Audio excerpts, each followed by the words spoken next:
Hi, welcome to my podcast, Becoming a Cut Flower Grower. I'm your host, Lydia, and I'm here to share my year of growing and selling cut flowers.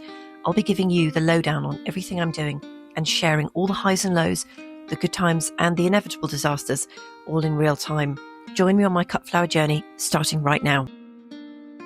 Hello and welcome to the latest episode. It is Friday, the 27th of March, 2026, and you are very welcome to this evening's episode. Now, I've been doing battle with the rats again this week, and I've done another very snazzy Instagram reel this morning just to show what I've been up to. But I finally had enough of them, and I have put the tulips in the back of my car.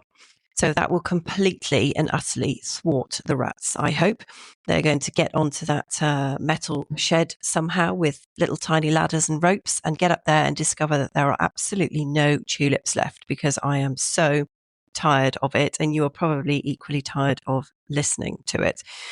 Now, I've also been doing battle with my headlamps this week. Who knew it was so complicated to change headlamps? And you would think that given they are a consumable item and you have to change them during the course of owning your car, that they would make them more accessible. But no, and nowhere does it tell you which ones you need to get. So I've bought 3 different types this week, and it has been a very long and protracted process, and I was determined not to be beaten, even though I was crying at one point with frustration at just how complicated and fiddly and difficult it is. Anyway, I'm very pleased to announce that I now have headlights, side lights, everything is working. So that is amazing, and I felt very proud of myself. Now, spring reappeared very, very briefly on Thursday and then completely vanished, and it rained all day today, so that was pretty miserable. I've been working on my Shopify store all week. Now, if you listen regularly, you'll know I've been talking about this recently. It's something new that I have made, and I've been busy making some updates to it. There's just loads and loads of work, and just when I think I finished, I find something else. So it's a little bit like I weaned myself off the spreadsheets, and now I've got something else to play with.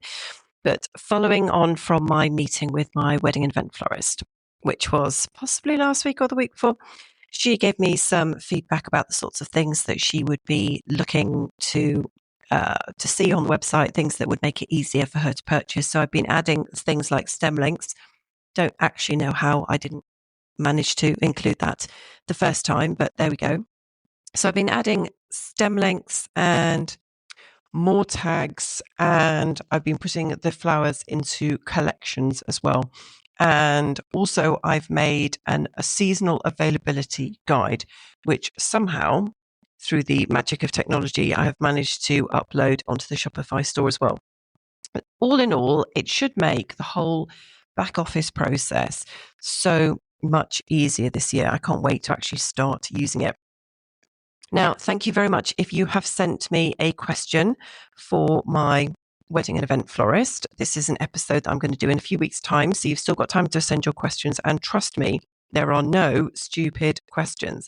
So if you're thinking, I would like to ask a question, but either somebody else has asked it, or it's a really silly question, or I'm going to feel really stupid, I can assure you that I promise you there are absolutely no stupid questions. So if you're thinking about selling to florists, even maybe next year, not even this year, and you've got a burning question or more, then do please send them to me. Now, because I'm kind of using this exercise to ask Jo all of the questions I was too afraid to ask her since I've been working with her, because I was trying to be professional and sort of act like I knew what I was doing, while at the same time sometimes asking questions. But I never really sort of asked her like all of the things that I wanted to know, because I wanted her to think that I was a normal supplier that she could trust to do business with, and not like a complete novice/idiot. So it would be very helpful if you send me your questions, and they might be things that I actually want to ask her, and that I will pretend I won't pretend that it's you. I will say that it's you, but it could be something that I've secretly always wanted to ask her. And she's actually not entirely sure what she can say that's going to be of use to us. And I said, believe me, you have no idea how much information we are going to ask you about. So please keep sending them in. You can send me a DM on Instagram, or there's that whole text the podcast here link, which is at the bottom of the show notes. And just going on to a slightly different topic, but on the same theme, massive thanks to Sandy in the USA for sending me the most terrific voicemail via the Text the Podcast Here link, which is at the bottom of the show notes.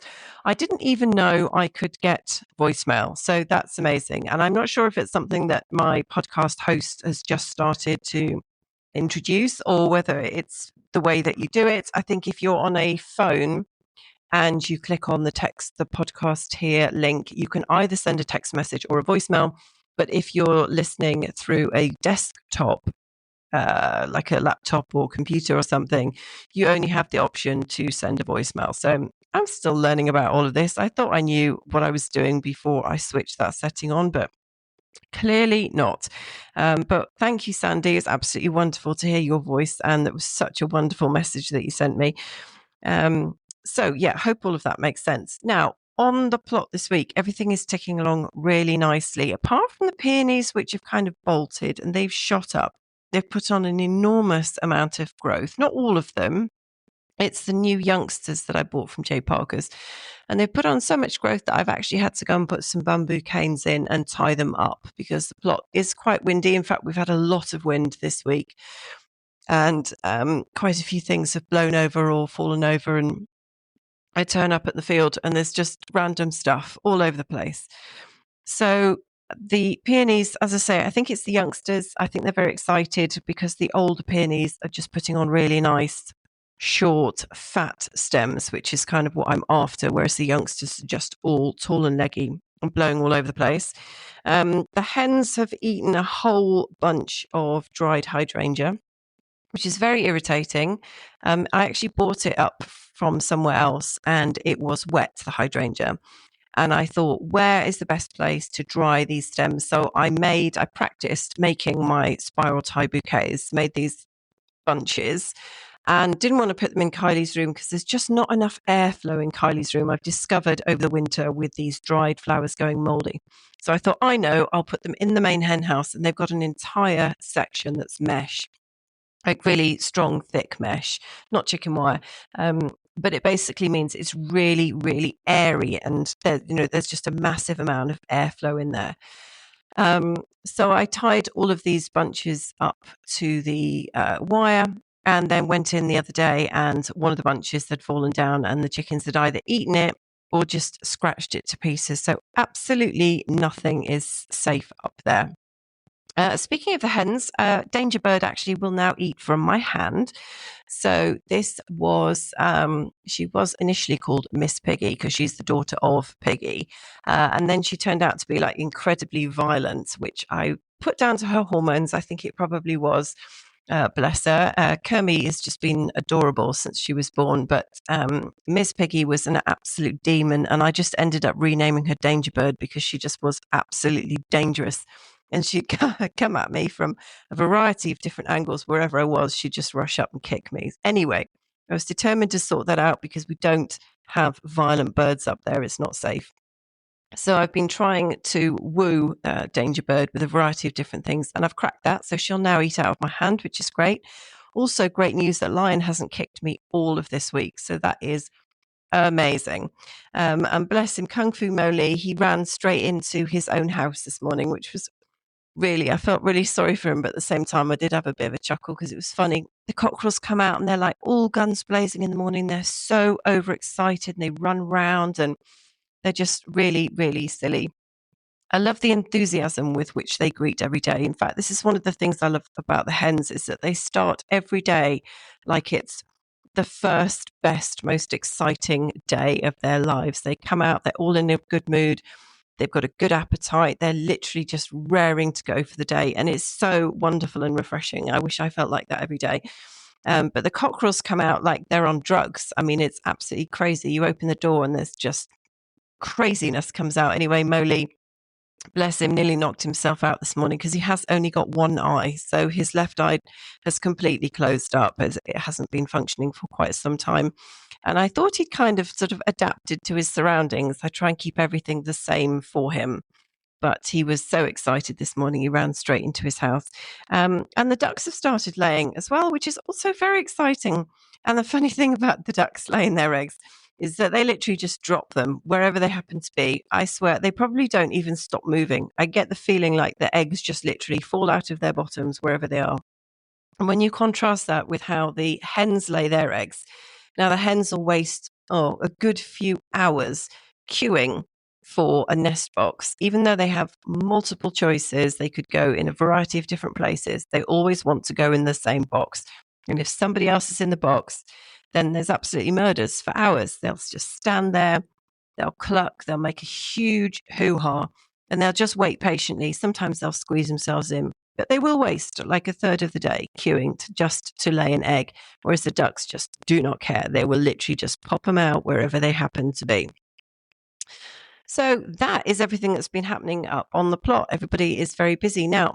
It's Friday, so I'm going to do my plant profile series, and I was looking at the list of everything that I've done, and I can't believe I haven't done this one yet. So tonight I'm going to talk about Scabious, which is just the most gorgeous, gorgeous annual / perennial flower. I've always considered them to be annuals, and I had to look them up, and apparently in some places they are perennials.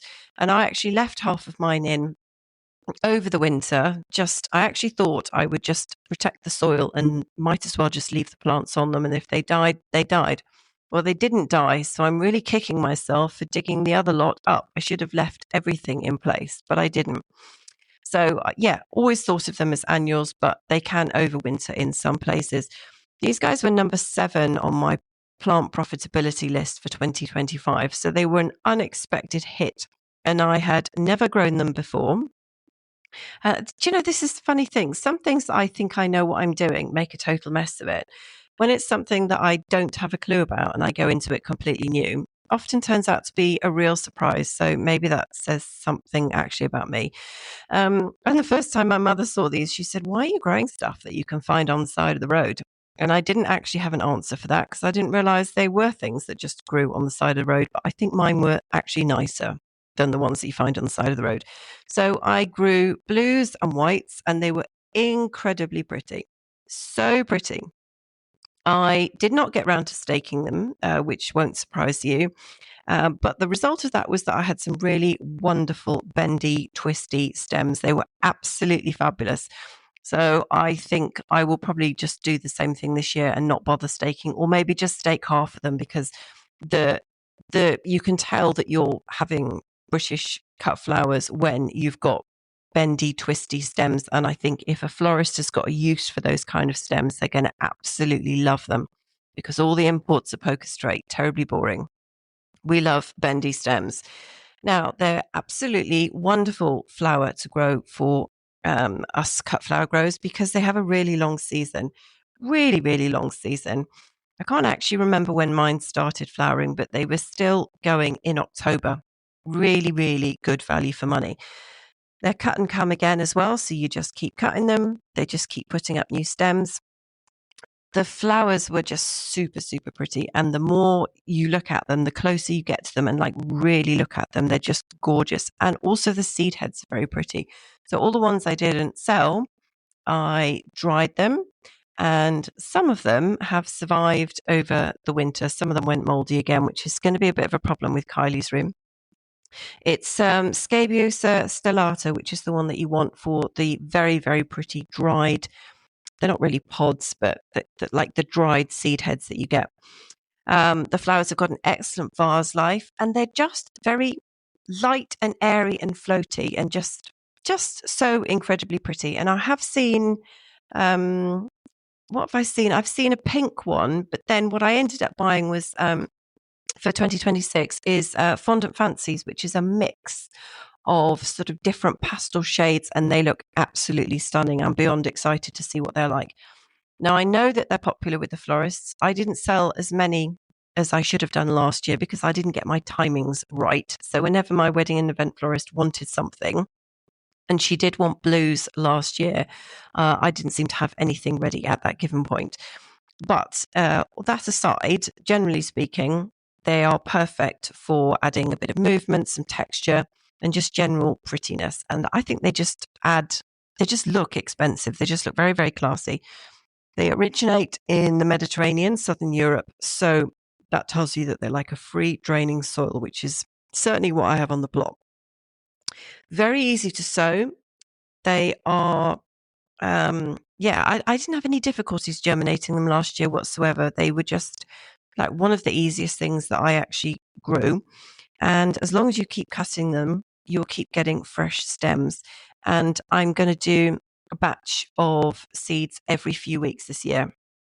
Now they're what's known as a facultative long day plant, which basically means they will flower eventually, but the blooming is promoted in the longer days. So that's when we get to, like, for us in the UK, towards the summer solstice. I mangled that one. The summer solstice, June the 21st, which is our longest day. But obviously we've got long days either side of that.